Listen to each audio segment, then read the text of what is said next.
저희는 간세포의 신경 전달 물질 생성과 분비 확인을 통한 신경학적 간세포 규명에 대해 연구한 K10번 팀입니다. 저희 발표 순서는 다음과 같습니다. 일단 제일 먼저 저희 연구 주제에 대해 소개해드리도록 하겠습니다. 알코올성 간 질환의 분포 양상을 나타낸 그래프입니다. 전 세계 대부분의 나라에서 알코올성 간 질환이 발생하는 것을 볼 수 있으며 우리나라에서도 간 질환 환자 중 30% 이상이 알코올성 간 질환을 보유하고 있다는 것을 확인할 수 있습니다. 알코올의 섭취는 몸의 모든 곳에 질병을 유발할 수 있습니다. 폐와 간을 포함한 호흡기관, 소화기관의 암 이외에도 면역 시스템, 뼈와 뇌 등의 기능 저하 등 다양한 질병의 원인이 됩니다. 알코올의 대사작용은 주로 간을 통해서 대사됩니다. 또한 간뿐만 아니라 뇌, 췌장, 위 등과 같은 체내에서 알코올이 대사됩니다. 체내로 흡수된 알코올은 CYP2E1 엔자임에 의해 아세트알데하이드로 산화됩니다. 이때 발생하는 아세트알데하이드가 두통, 속쓰림과 같은 숙취의 원인이 됩니다. 또한 아세트알데하이드는 최종적으로 아세테이트로 산화되게 되는데 전 과정에 걸쳐 발생하게 된 ROS가 산화 스트레스를 유발하게 됩니다. 알코올을 자주 섭취하게 되면 지방간, 간섬유와 만성 간염 지속에 의한 간경변, 간암의 순서로 간질환이 유발됩니다. 간질환은 여성에게서 쉽게 유발될 수 있으며 비만, 모르핀, 흡연 등과 같은 요소에 영향을 받게 됩니다. 또한 지방간, 간섬유화 상태에서는 원래 상태로 간을 회복시킬 수 있지만 간경변 이상으로 간질환이 진행되게 되면 비가역적인 상태로 다시 간을 회복시킬 수 있는 치료 방법은 간 이식 외에 존재하지 않습니다. 그러나 만성 알코올 환자 중 대다수의 경우 병원을 찾았을 때는 이미 간경변 이상으로 간 질환이 진행된 상태이기 때문에 다시 간을 회복할 수 없습니다. 따라서 알코올성 간 질환에 대해서는 금주 외에 특별한 치료 방법이 없고 저희는 이런 이유를 바탕으로 알코올성 간 질환에 대해 연구해야 하고 이에 대한 치료 방법을 모색해야 한다고 생각했습니다. 알코올을 섭취하게 되면 장내 미생물 불균형과 산화적 스트레스가 유발되게 됩니다. 이를 억제하기 위해서는 간세포 내 대사, 면역 시스템이 활성화됩니다. 이 과정에서 발생하는 활성산소는 간세포의 손상을 유발하게 되고 간성상세포는 간종양을 유발하게 됩니다. 간에는 신경계와 매우 유사한 대사시냅스가 존재합니다. 알코올로 인한 산화적 스트레스가 유발되면 이를 완화하기 위한 글루타티온이 합성되는데 이 과정에서 글루타티온 합성을 위한 시스틴이 간세포 내로 공급되어야 합니다. 시스틴을 공급하기 위해 XCT 수용체는 글루타메이트를 안티폴트 대상으로 사용하게 됩니다. 방출된 글루타메이트는 일종의 신경 전달 물질과 비슷한 방식으로 주변 간성상세포의 mGluR5와 결합해 2AG라고 불리는 엔도카나비노이드 물질을 방출하게 됩니다. 방출된 2AG는 다시 간세포의 수용체와 결합하게 되어 지방 축적 및 간 섬유화 등을 유발하게 됩니다. 그러나 XCT를 통한 글루타메이트 방출은 원바이원 형식으로 이어나게 되고 급격한 알코올 섭취 등과 같은 환경 변화에 의해 진행되는 간 질환의 새로운 메커니즘으로 XCT 외에 또 다른 글루타메이트 트랜스포트의 가능성이 제기되었습니다. 본 사진은 V글럿3 베지클스를 금으로 염색하여 관찰한 사진으로 글루타메이트 베지클스는 실제로 뉴런에서 신경 전달 물질로서 작용하는 물질입니다. 글루타메이트를 소포체 형태로 방출하고 이를 V글루트 수용체가 인식하게 되는 기작입니다. 따라서 저희가 연구하게 된 연구 가설은 첫 번째로 글루타메이트 베지클스가 알코올성 간 질환이 유발되는 병태 생리, 특히 알코올성 지방 간염과 관련이 있는지에 대해 연구하고 글루타메이트 베지클스를 알코올성 간 질환의 새로운 치료 목적으로 사용할 수 있는지에 대해 연구하였습니다. 다음으로 집중 연구 기관과 리서치데이입니다. 먼저 집중 연구 기관에는 연구와 관련해서 이론 수업과 실험 기법에 관해 각자 맡은 바를 조사하고 발표 자료를 만들어 그 내용을 매일 줌 미팅으로 나누는 시간을 가졌습니다.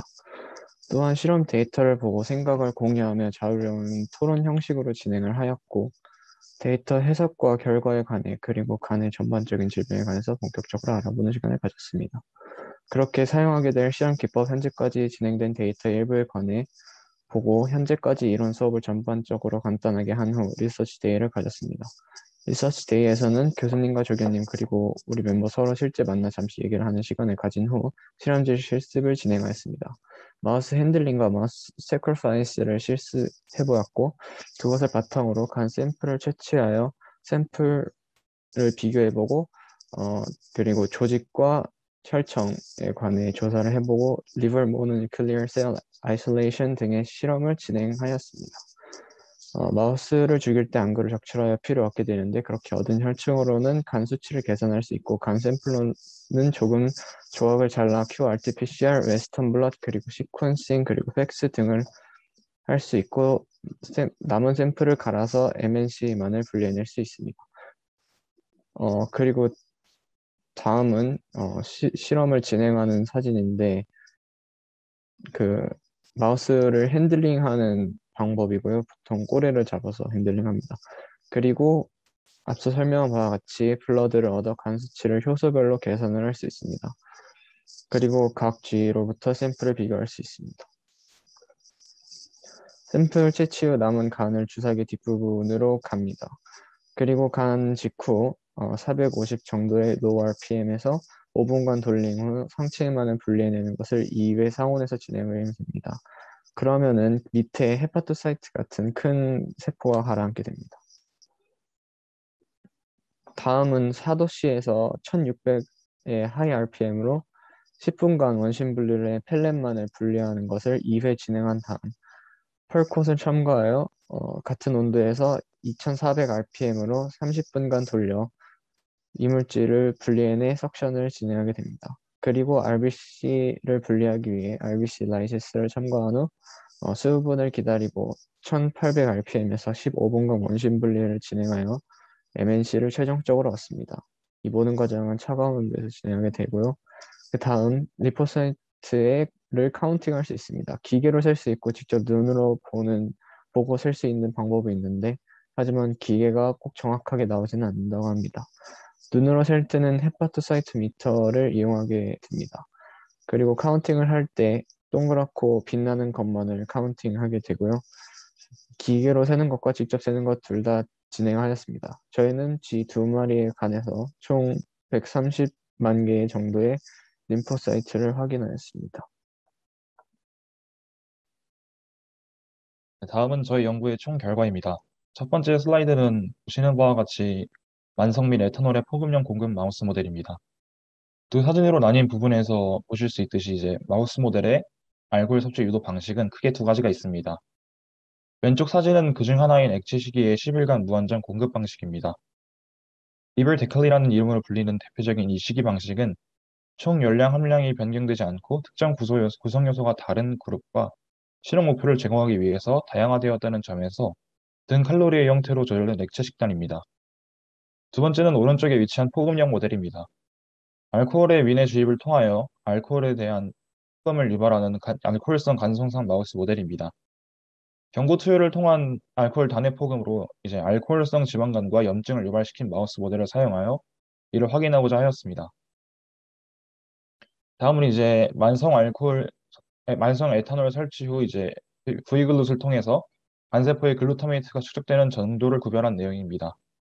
간 조직과 혈청에서 그 정도를 판별한 결과 이제 둘 다 2배 이상의 소견을 보이면서 혈청에서는 그 정도가 더 두드러지게 나타난 점을 볼 수 있었습니다. 이를 scRNA 시퀀싱을 통해서 간 조직의 내부 위치에 따른 수준 차원으로 분화해서 분석 시에 이제 페리센트럴과 페리포털 스페이스라는 기준 하에 설명할 수 있게 되었는데 각각 중심과 주변 위치에서 발견되는 조직으로 그중에서 이제 페리포털 스페이스는 간맥의 기질과 간섭에서 최외각 세포 간 사이의 세포로 특정할 수 있다고 볼 수 있습니다. 이때 두 비교 대상은 잠시 앞으로 이때 두 비교 대상은 이제 V글룻과 EAAT가 되는데 둘 다 이제 글루타메이트 수용체이나 나트륨 이온의 전기 화학적 기울기에 의존하는지에 관한 유무에 따라서 이렇게 두 부류로 나뉘게 됩니다. 네, 이를 비교 시에는 이제 맥스의 의미를 지니는 붉은색의 구역이 V글룻 차원에서 SLC17A8에서 레이어 2와 3에서 가장 붉게 빛나게 되었습니다. 네, 다음 슬라이드에서는 이제 이를 볼드 지수와 함께 첨부하였는데 이를 대규모의 데이터 중 변화의 양상을 가장 빠르게 식별할 수 있는 상점도 유형인 볼케이노 플롯을 통해서 해석 간단히 묘사하였습니다. 저는 간 조직상에서 SLC 17A8의 폴드 값이 폐허 대조군에 비해 급격한 증가의 양상을 보인 것을 이를 통해 확인할 수 있었습니다. 이 슬라이드에서는 8개의 사진이 보이게 되는데 이것은 각각 이뮤노 스테이닝, 즉 면역 요색의 관점에서 살펴본 자료입니다. 붉게 염색된 ALDH4A1의 기준에서 알타놀 섭취 시에 센트럴베일 인근 부분이 급격하게 염색된 양상을 볼 수 있었습니다. 그 옆에 있는 두 케이스 또한 에탄올 섭취 시 센트럴베인 주위에서 급격히 염색의 양상이 이뤄진 것을 볼 수 있었습니다. 마지막으로 가장 오른쪽에 위치하는 Vglue3의 양상에서는 현 화젤로서는 잘 보이진 않지만 센트럴베인 조직 주위에서 원형으로 염색된 양상을 볼 수 있었습니다. 네, 다음은 알코올 포급 모델이 마우스 간에서 유발한 효과에 대해 말씀드리겠습니다. 슬라이드 좌측에 위치한 두 그래프는 2주간 정상 시기를 급여한 마우스와 알코올 시기를 급여한 마우스 간과 혈청에서 관찰된 글루타메트의 농도입니다. 파란색으로 나타난 정상 시기 그룹보다 붉은색으로 나타난 알코올 시기 그룹에서 간과 혈청 모두 높은 글루타메트 농도가 나타났습니다. 이후 알코올 포금 시 간과 혈청에서 글루타메트 농도 변화를 관찰하였습니다. 슬라이드 우측 그래프에서 나타났듯이 붉은색으로 나타난 알코올 시기 급여 모델에 비해 보라색으로 나타난 알코올 시기 이후 포금을 유발하는 모델에서 간에서 글루타메트 농도는 감소하고 혈청 내 글루타메트 농도는 증가한 것으로 볼 수 있습니다. 슬라이드에 나타난 사진은 V+3에 대한 이뮤노스테인을 진행한 간조직 사진입니다. 좌측 사진은 2주간 알코올 시기를 급여한 마우스의 간입니다. 센트럴 베인을 둘러싸고 있는 헤파토사이트의 V+3가 다량 형성된 모습을 확인할 수 있습니다. 우측 사진은 알코올 시기 급여 후 폭음을 유발한 마우스의 간 조직 사진입니다. 좌측과 비교하여 V+3의 양이 현저하게 감소한 모습을 확인할 수 있습니다. 앞선 두 슬라이드의 결과를 종합하여서 지속적인 음주는 헤파토사이트에서 글루타메트의 축적을 유도하고 폭음은 베인으로 글루타메트의 방출을 유도함을 알 수 있습니다. 다음으로 베인으로 방출된 글루타메트가 타겟으로 하여 작용한 세포가 무엇인지 알아보고자 했습니다. 센트럴 베인 주변에 위치한 셀 중 쿠퍼셀을 퍼퓨전을 통해 분류하였습니다. 쿠퍼셀에 모노소듐 글루타메트를 처리한 후 DCFDA를 이용하여서 셀에 발생한 ROS를 검출한 결과 모노소듐 글루타메트를 처리한 샘플에서 더 많은 셀들이 스테이닝 되었음을 관찰할 수 있었습니다. 이를 통해 폭음으로 방출된 글루타메트는 쿠퍼셀에 존재하는 특정 수용체에 결합하여 ROS를 생성하는 방향으로 작용할 것이라고 판단하였습니다. 글루타메트 결합하는 수용체를 식별하기 위해서 크릴록스 티슈 스페시픽 너가웃 기법을 사용해서 쿠퍼셀에 mGlR5를 암호하는 진이 GRM5를 너가웃시킨 마우스와 야생형 마우스의 음주로 인한 간 조직 손상을 유도하였습니다. GRM5가 너가웃된 그룹은 야생형 그룹에 비해 12일간 알코올 시기를 급여했을 때 체중이 작았을 뿐만 아니라 간 손상을 나타내는 수치인 AST, ALT 모두 유의미하게 낮은 수치를 기록하였습니다. 또한 사진 C의 조직의 체니 스테인 결과 야생형에서는 티슈 전반에 걸쳐 벌로닝 디저너레이션이 나타난 반면 쿠퍼셀에서는 GRM5를 너가웃시킨 마우스 조직은 손상이 적은 것을 확인할 수 있습니다. 본 연구의 결론은 다음과 같습니다. 글루타메트 베지클은 알코올성 간질환의 병태 생리에 깊이 연관되어 있고 간세포 손상을 유도하는 물질의 생성에 직접적으로 연관되어 있습니다. 글루타메트 베지클은 알코올성 간질환 치료를 위한 타겟으로 작용할 수 있습니다. 글루타메트 베지클 형성을 저해하는 것은 간세포 손상을 줄이는 데 도움을 줄 수 있을 것입니다. 폭음 후 글루타메트 방출과 쿠퍼셀에 mGlR5를 저해하는 것은 간세포 손상을 감소시킬 수 있을 것입니다. 마지막으로 본 연구에서는 알코올성 간질환의 병태 생리에 대해 신경학적인 관점에서 접근하여 뉴로트랜스미터로 작용하는 물질이 간세포 손상 등에 깊이 관여한다는 사실과 함께 그 기전에 대해 연구하였습니다. 연구 결과 알코올성 간질환의 치료 방법의 실마리가 될 수 있는 것들을 찾아내었지만 알코올성 간질환 치료에 있어 가장 중요하고 효과적인 치료 방법은 음주라는 사실 역시 상기해야 할 것 같습니다. 이상으로 발표를 마치겠습니다.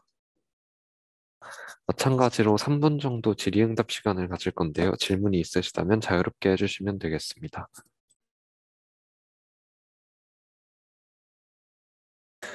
네, 질문이 없으시다면 시간 관계상 소감 발표로 넘어가도록 하겠습니다.